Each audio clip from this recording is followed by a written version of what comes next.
Yes, Shri Ranjith, 2020 ഇതൊക്കെ സംഭവിക്കുന്നത്. നിയമസഭാ തെരഞ്ഞെടുപ്പിന് മുമ്പുള്ള ഒരു കാലഘട്ടം. ഇപ്പോൾ നോക്കൂ, തദ്ദേശ സ്വയംഭരണ സ്ഥാപനങ്ങളിലേക്കുള്ള തെരഞ്ഞെടുപ്പ് വരുന്നു. അതിന് തൊട്ടു മുമ്പ് ഈ കേസിൽ വിധി പറയുന്നു. ഇത് നേരത്തെ സെൻകുമാർ സാർ ചൂണ്ടിക്കാണിച്ചതുപോലെ, പരാമർശിച്ചതുപോലെ, ഇത് രാഷ്ട്രീയ പ്രേരിതമായി കെട്ടിച്ചമച്ച ഒരു കേസല്ലേ? ഈ കേസ് ഇതിന്റെ തുടക്കത്തിൽ തന്നെ ഇങ്ങനെ ഒരു ആരോപണം വന്ന സമയത്ത് തന്നെ BJP വളരെ ശക്തമായി പ്രതികരിച്ചതാണ്. കാരണം ഈ കേസ് രാഷ്ട്രീയ പ്രേരിതമായി കെട്ടിച്ചമച്ചതാണ് എന്ന് പറയാൻ ഒരുപാട് തെളിവുകൾ നമുക്ക് നിരത്താൻ സാധിക്കും.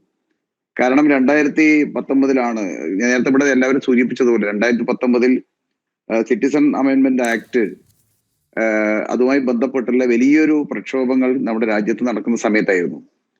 അന്ന് പല വ്യക്തിപരമായ ആളുകൾ അതിനനുകൂലിച്ചും അതിന് എതിരായും എല്ലാം തന്നെ സോഷ്യൽ മീഡിയയിലും അതുപോലെ തന്നെ ഈ ഫേസ്ബുക്കിലെല്ലാം തന്നെ പോസ്റ്റുകൾ ചെയ്യുന്ന കാലഘട്ടത്തിൽ ഇതിന് അനുകൂലമായി, അതായത്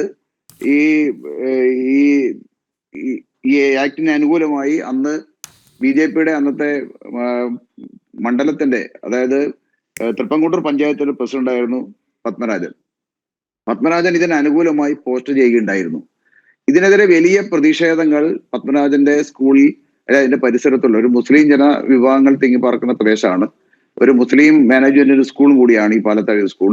അതുകൊണ്ട് തന്നെ അന്ന് പത്മരാജന്റെ സ്കൂളിൽ ആ പ്രദേശത്തുള്ള പല മുസ്ലിം വീടുകളിൽ നിന്നും കുട്ടികളെ ഇനി സ്കൂളിൽ ഞങ്ങൾ അയക്കില്ല എന്ന് പറഞ്ഞുകൊണ്ട് വലിയൊരു സമ്മർദ്ദം നടത്തിയിട്ടുണ്ടായിരുന്നു. ആ സമയത്ത് ഇദ്ദേഹം ആ സ്കൂളിലെ മറ്റ് അധ്യാപകന്മാർ പറഞ്ഞതിന്റെ അടിസ്ഥാനത്തിൽ തന്നെ ഈ പോസ്റ്റ് പിൻവലിക്കുകയുണ്ടായി. സ്വാഭാവികമായി അതൊരു പൊളിറ്റിക്കൽ മാത്രം ഒരു രാഷ്ട്രീയ പ്രവർത്തനം എന്ന രീതിയിൽ അദ്ദേഹത്തിന് അനുകൂലമായി ചിന്തിക്കുന്ന ഒരു പോസ്റ്റ് ചെയ്തു എന്ന് മാത്രമാണ്. അതിനെതിരെ അദ്ദേഹത്തിന്റെ സ്കൂളിൽ പഠിക്കുന്ന സമയത്ത് ഒരു പ്രതിഷേധം വന്ന സമയത്ത് അത് പിൻവലിച്ചു. സത്യത്തിൽ ഈ കേസിന് ഇടിയാക്കിയ സംഭവം തന്നെ ഇത് തന്നെയാണ്. കാരണം അന്ന് തന്നെ നേരത്തെ ഇവിടെ ഇതിന്റെ ഈ പത്മരാജന് വേണ്ടി കോടതിയിൽ ഹാജരായ അഭിഭാഷകൻ തന്നെ ഇവിടെ സൂചിപ്പിച്ചു കഴിഞ്ഞു. ആ കേസിന്റെ നാൾവഴികളെ കുറിച്ച് വളരെ ഡീറ്റെയിൽ ആയി അദ്ദേഹം പറഞ്ഞു കഴിഞ്ഞു.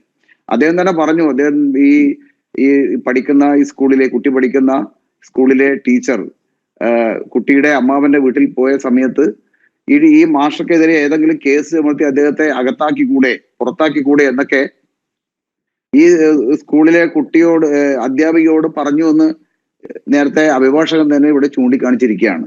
ഇത് അന്ന് തന്നെ BJPക്കെതിരെ കഴിഞ്ഞ ത്രിതല പഞ്ചായത്ത് തെരഞ്ഞെടുപ്പിന്റെ പ്രചരണങ്ങൾ നടക്കുന്ന സമയത്തായിരുന്നു BJPക്കെതിരെ വലിയ രീതിയിലുള്ള പ്രചരണം നടന്ന ഒരു കേസായിരുന്നു ഇത്. കാരണം BJP നേതാവ്, അധ്യാപകൻ ഒരു കുട്ടിയെ പീഡിപ്പിച്ചു എന്ന രീതിയിൽ വലിയ രീതിയിലുള്ള പോസ്റ്റർ പ്രചരണം പോലും ആ സമയത്ത് നടന്നിട്ടുണ്ടായിരുന്നു. BJP വളരെ ശക്തമായി, ഞങ്ങൾ അന്ന് പത്മനാഭന്റെ കൂടെ തന്നെ ഉണ്ടായിരുന്നു. കാരണം ഞങ്ങൾക്ക് വളരെ ബോധ്യം ഉണ്ടായിരുന്നു ഈ കേസിൽ അന്നത്തെ തൃപ്പങ്കുണ്ടൂർ പഞ്ചായത്തിന്റെ പ്രസിഡന്റായിരുന്ന പത്മരാജൻ തീർത്തും നിരപരാധിയാണ് എന്നുള്ളത് കൊണ്ട് തന്നെ പാർട്ടി വളരെ ശക്തമായി ഇത് രാഷ്ട്രീയപരമായിട്ട് തന്നെ അതിനെ നേരിടാൻ വേണ്ടി നമ്മൾ തീരുമാനിക്കുകയും രാഷ്ട്രീയപരമായി ഇതിനെ നേരിടുകയും നമ്മൾ ചെയ്തിട്ടുണ്ടായിരുന്നു. പിന്നീട് നിങ്ങൾക്ക് കാണാൻ സാധിക്കും, നമ്മൾ ഈ കേസിന്റെ നാൾവഴികൾ പരിശോധിക്കുന്ന സമയത്ത് തന്നെ, കാരണം നമ്മുടെ സാധാരണഗതി നമ്മുടെ നാട്ടിൽ ഒരുപാട് പോക്സോ കേസുകൾ ശിക്ഷിക്കപ്പെടുന്നുണ്ട്. ആ ശിക്ഷിക്കപ്പെടുന്നതിന് വ്യത്യസ്തമായിട്ടാണ് ഈ കേസ്. കാരണം 4 തരത്തിലുള്ള അന്വേഷണമാണ് നടന്നിരിക്കുന്നത്.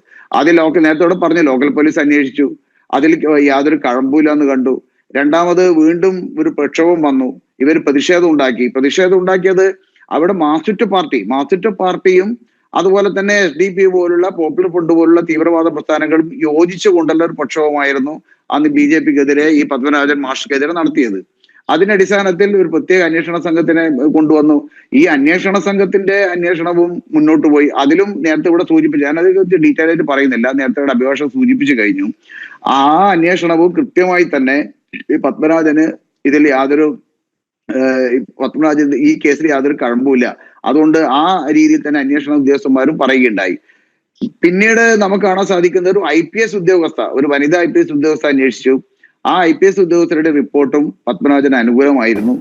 പിന്നീടാണ് ഈ കേസിന്റെ മറ്റൊരു ട്വിസ്റ്റിലേക്ക് പോകുന്നത്. ഈ കേസ് CPM സഹയാത്രികനായ, അല്ലെങ്കിൽ CPMന്റെ പോലീസ് അസോസിയേഷന്റെ നേതാവായിരുന്ന രത്നകുമാർ, അദ്ദേഹം തളിപ്പറമ്പ് DYSP ആയിരുന്നു. ആ രത്നകുമാറിനെ കേസ് ഏൽപ്പിക്കുന്നത്. അദ്ദേഹം ഈ കേസ് പൂർണ്ണമായും അട്ടിമറിക്കാണ് ഉണ്ടായത്. അതായത് പത്മരാജൻ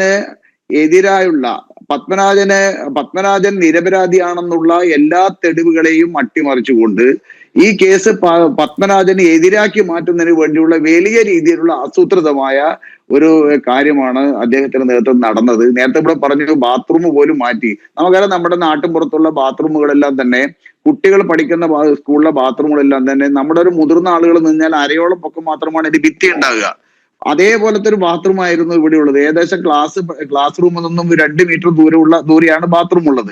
സാധാരണഗതിയിൽ ക്ലാസ് റൂമിലെ കുട്ടികൾക്ക് പോലും എഴുന്നേറ്റ് നിന്നാൽ കാണാൻ സാധിക്കും അതിലെന്താണ് നടക്കുന്നതെന്ന് പോലും കാണാൻ സാധിക്കുന്ന ബാത്റൂമുകളാണ്. ആ ബാത്റൂമിലാണ് 2 മണിക്കൂറുകളോളം നിന്നുകൊണ്ട് ഈ അധ്യാപകൻ കുട്ടിയെ പീഡിപ്പിച്ചു എന്ന് പറയുന്നത്. ആ ബാത്റൂമിൽ നിന്ന് കുട്ടി ഇറങ്ങി വീണ്ടും ക്ലാസ്സിൽ വന്ന സമയത്തും ഇത് ടീച്ചറോടോ അല്ലെങ്കിൽ മറ്റു കുട്ടികളോടോ ഒന്നും തന്നെ പറഞ്ഞിട്ടില്ല. പക്ഷെ ഇത് വളരെ ആസൂത്രിതമാണെന്ന് പറയാൻ കാരണം എന്ന് പറഞ്ഞാൽ ഈ ബാത്റൂം മാറ്റി മറ്റൊരു ബാത്റൂമിലാണ് ഈ സംഭവം നടന്നതെന്നുള്ള എഴുതി ചേർത്തു. മാത്രമല്ല 3 തവണയായിട്ട് പീഡിപ്പിച്ചു എന്ന് പറയുന്നത്. ആ 3 തവണയും അധ്യാപകന്റെ ഫോൺ കോൾ പരിശോധിച്ച സമയത്തും ആ പ്രദേശത്തുള്ള CCTV എല്ലാം തന്നെ പോലീസ് പരിശോധിച്ചിട്ടുണ്ടായിരുന്നു.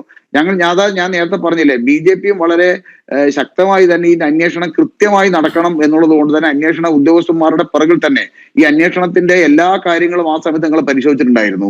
ആ സമയത്തും CCTVയും മറ്റുള്ള എല്ലാം തന്നെ പരിശോധിച്ച സമയത്തും ഈ പറയുന്ന കുട്ടി ആദ്യം പറഞ്ഞ സമയത്തൊന്നും തന്നെ പത്മരാജൻ ആ സ്ഥലത്ത് സ്കൂളിൽ എത്തിപ്പെട്ടിട്ടില്ല എന്ന് അന്വേഷണ ഉദ്യോഗസ്ഥന്മാർക്ക് ബോധ്യപ്പെട്ടിട്ടുണ്ടായിരുന്നു. പക്ഷെ അവസാന ഘട്ടത്തിൽ ഞാൻ നേരത്തെ പറഞ്ഞു CPM സഹയാത്രികനായിരുന്ന നമ്മുടെ DYSP പിന്നീട് ACP ആയി ഇപ്പൊ റിട്ടയർമെന്റ് ചെയ്ത രക്തകുമാറിന്റെ നേതൃത്വത്തിലാണ് ഈ കേസ് പൂർണ്ണമായും മട്ടിമറിച്ച് ഈ പത്മരാജനെതിരെ ഈ കേസ് പൂർണ്ണമായും കൊണ്ടുവന്നിരിക്കുന്നത്. ഇന്ന് അദ്ദേഹം ഈ ശ്രീകണ്ഠാപുരം മുനിസിപ്പാലിറ്റിയിലെ കോട്ടൂർ എന്ന് പറയുന്ന സ്ഥലത്ത് CPMന്റെ അരിവാൾ ചുറ്റിക്ക നക്ഷത്രം മലയാളത്തിൽ മത്സരിക്കുകയാണ്. ഞങ്ങൾക്ക് പറയാനുള്ളത് ഈ പണ്ട് പല കേസുകളും കണ്ണൂർ ജില്ലയിൽ രാഷ്ട്രീയ കൊലപാതകങ്ങൾ കൊടുമ്പിരി കൊള്ളുന്ന ഒരു ജില്ലയാണ് കണ്ണൂർ ജില്ല. ആ കാലഘട്ടങ്ങളെല്ലാം തന്നെ BJPയുടെ പ്രവർത്തകരെ RSSന്റെ പ്രവർത്തകരെ കള്ളക്കേസിൽ കൊടുക്കുന്നതിന് വേണ്ടി അതാത് സമയത്ത് CPM അനുഭാവികളായ പോലീസ് ഉദ്യോഗസ്ഥന്മാരെ നിശ്ചയിക്കുകയും കേസ് പോലും അട്ടിമറിച്ച രാഷ്ട്രീയ സാഹചര്യം കണ്ണൂർ ജില്ലയിൽ ഉണ്ടായിട്ടുണ്ട്. നമുക്കെതിരേറെ പറയുന്നു KT ജയകൃഷ്ണൻ മാസ്റ്റർ കൊലപാതകം. ആ കൊലപാതകം പോലും കേസ് അട്ടിമറിക്കുന്നതിന് വേണ്ടി CPMന്റെ അനുകൂലമായി ചിന്തിക്കുന്ന പോലീസ് ഉദ്യോഗസ്ഥന്മാരെ പാനൂർ CI ആയി നിയമിച്ചു. അതുപോലെ തന്നെ DYSPമാരെ പോലീസ് ഈ CPM അനുകൂലമായ പോലീസ് ഉദ്യോഗസ്ഥന്മാരെ നിശ്ചയിച്ചു. അങ്ങനെയാണ് ആ കൊലപാതകം പോലും നടന്നത്.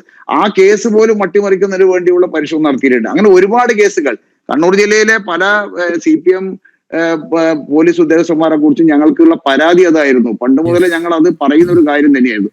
അത് തന്നെയാണ് ഈ കേസിൽ നടന്നിരിക്കുന്നത്. ഈ പത്മരാജനെ കരുതി കൂട്ടി ഈ കേസിൽ കുടുക്കുക എന്ന ലക്ഷ്യം, പത്മരാജനെ കൊടുക്കുക എന്നുള്ളത് BJPക്കാരനായതുകൊണ്ട് മാത്രമാണ് പത്മരാജനെ ഈ കേസിൽ കുടുക്കിയിരിക്കുന്നത്. ഞങ്ങളെ സമയത്തോളം നേരത്തെ നമ്മുടെ മുൻ DGP എല്ലാം പറഞ്ഞതുപോലെ തന്നെയാണ് ഞങ്ങൾക്ക് പറയാനുള്ളത്. ഈ കേസ് ഇതിന് സത്യാവസ്ഥ പുറത്തു കൊണ്ടുവരണം. ആ സത്യാവസ്ഥ പുറത്തു കൊണ്ടുവരുന്നതുകൊണ്ട് ഏതറ്റം വരെ പോകാനും BJP തയ്യാറാണ്. BJPക്കെതിരെ ഇപ്പൊ ഇന്ന് നിങ്ങൾക്കറിയാം ഈ പോക്സോ കേസ് വിധി വന്ന സമയത്ത് അവിടെ തീവ്രവാദ സംഘടനകൾ വലിയ പടക്കം പൊട്ടിച്ച് ആഘോഷിക്കുകയാണ്. കാരണം ആ ഒരു തെളിവ് തന്നെ മതി ഇതൊരു രാഷ്ട്രീയ പ്രേരിതമാണ് പറയാൻ. കാരണം നമ്മുടെ നാട്ടിൽ ഒരുപാട് പോക്സോ കേസുകളിൽ വിധി പറയാറുണ്ട്. ആ വിധി പറയുന്ന സമയത്ത് തന്നെ ഒന്നും തന്നെ ഇത്തരത്തിലുള്ള ആഹ്ലാദ പ്രകടനങ്ങളും പടക്കം പൊട്ടിച്ചും മധുരപലഹാരം കൊടുക്കുന്ന പരിപാടിയൊന്നും ഉണ്ടാകാറില്ല. പക്ഷെ ഇന്ന് പാലത്താഴി മേഖലയിൽ നടക്കുന്നത് തീവ്രവാദ SDP പോലുള്ള തീവ്രവാദ സംഘടനയുടെ നേതൃത്വത്തിൽ, ജമാഅത്തെ ഇസ്ലാമി പോലുള്ള തീവ്രവാദ സംഘടനയുടെ നേതൃത്വത്തിൽ അവിടെ വലിയൊരു ആഘോഷം നടത്തുകയാണ്. മാത്രമല്ല ഇതിൽ പ്രതികരണം നടത്തുന്നത് ശൈലജ ടീച്ചർ MLA ആയിരുന്നു. അവര് തന്നെ കഴിഞ്ഞ ദിവസം പറഞ്ഞു സത്യം തെളിഞ്ഞു, കോടതി നീതി നടപ്പിലാക്കി. കാരണം ഈ CPMഉം SDP പോലുള്ള ജമാഅത്ത് ഇസ്ലാമി പോലുള്ള ആ ഒരു കൂട്ടുകെട്ടാണ് BJP നേതാവിനെതിരെ ഇത്തരത്തിലുള്ള വലിയ രീതിയിലുള്ള ആരോപണം ഉയർത്തിക്കൊണ്ടുവരാൻ തയ്യാറായത്. കാരണം അവർ ആദ്യം ഉയർത്തിക്കൊണ്ടുവന്ന ആരോപണങ്ങളൊന്നും തന്നെ നിലനിൽക്കുന്നില്ല എന്ന് കണ്ട സമയത്താണ് CPM അനുകൂല നിലപാടെടുക്കുന്ന ഒരു പോലീസ് ഉദ്യോഗസ്ഥരെ കൊണ്ട് തന്നെ ഈ കേസ് അട്ടിമറിക്കാൻ ശ്രമിച്ചിരിക്കുന്നത്. ഞങ്ങൾ ഈ കേസിൽ സത്യം പുറത്തു കൊണ്ടുവരുന്നതിന് വേണ്ടി ബഹുമാനപ്പെട്ട മേൽക്കോടതിയിലേക്ക് ഞങ്ങൾ പോകുമെന്ന കാര്യത്തിൽ യാതൊരു സംശയവുമില്ല.